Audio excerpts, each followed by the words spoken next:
Anxiety relief guy out. There's Bess. She didn't want to be on the video today, but I got her anyway. Hey, Dan Candell here, the anxiety relief guy. I'm kind of nerdy today. I got my matching glasses with my matching shirt. Shout out to Karen Lynott. Today is her birthday, and I think I actually got this shirt from her. It was a hand-me-down from her other son. Anyway, yes, the anxiety relief guy wears hand-me-down clothes. Not hand-me-down underwear, though. That's creepy and weird. Anyway, moving forward, moving on. In today's Coffee Walk and Talk, I'm going to talk about emotional support pets because I had a really annoying situation with an emotional support pet not too long ago. And we're going to talk about it because it needs to be talked about. But before we talk about it, I need a latte. I'm going to go get a latte. Talk to you in a bit.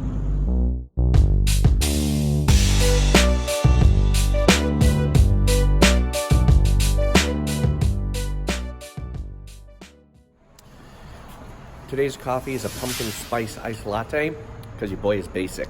That's right, basic. Get my basic latte.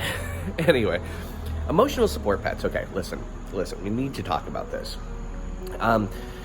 Some people think, oh, if I have an emotional support pet, I can bring it anywhere and it's specially certified and yada, yada, yada. Okay, listen, here's where this gets a little iffy. I was in a restaurant not too long ago, and it's a local restaurant. It's a very good one. And a woman comes in with her friend, and she has her little poodle with her. And she said to her friend, and I overheard this, she said, if anything happens, I'll just tell them it's an emotional support dog. Oh my Lanta.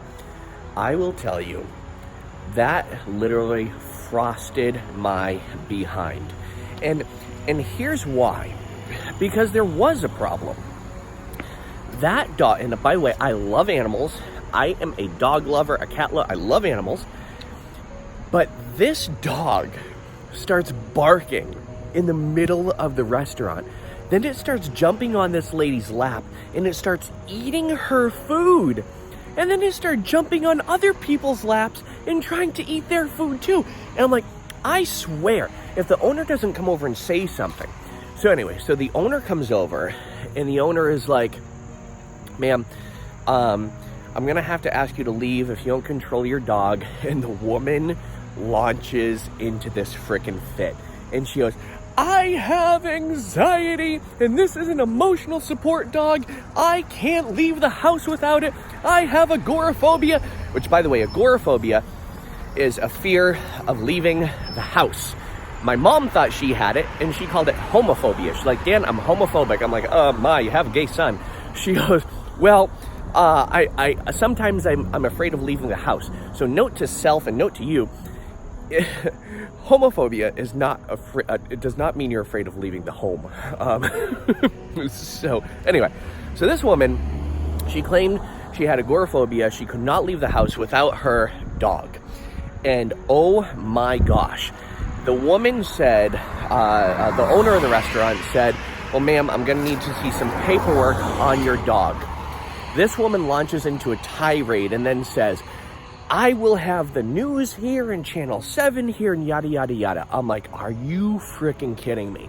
So, of course, because I am who I am, I went up and I said something. And I'm like, I just want you to know, you are giving service dogs and service animals a bad name. And here's why.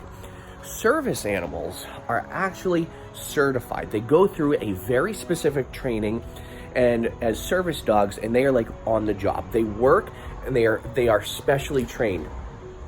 Emotional support pets require no training.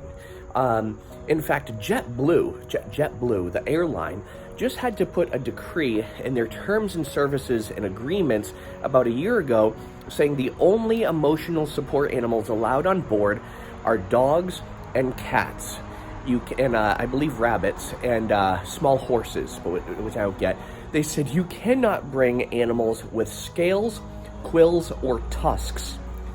Who brings an emotional support wild boar on the plane? I want to know.